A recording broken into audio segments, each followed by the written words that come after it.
Amaphoyisa afike intathakusa ukuzobopha umlisi ohlala kunomjondolo. Umndeni wakhe uthi amaphoyisa angene ngenkani, acekela phansi indlu yawo abese eqala eshaya lo mlisa. They choked him, they tried, and they beat him with planks and stuff. They kicked him and everything. And my child was shouting, "Daddy, Daddy," continuously. So the only way that they stopped is when they heard the community started to come because they heard us. Umndeni uthi manje lo mlisa oshayiwe usesimweni esibucayi esibhedlela.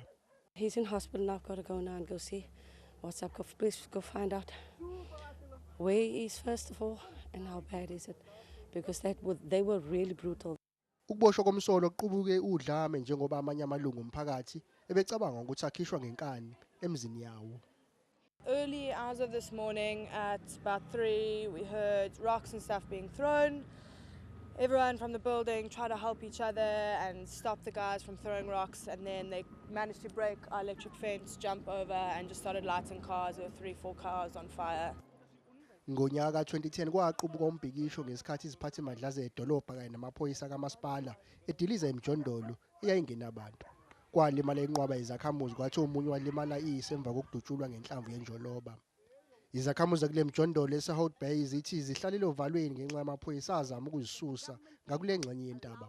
Zithi zizoqhubeka nokuzivikela. Amaphoyisa athi lo mlisa ambophile uyafuneka ngenxa yokwedelela inkantolo.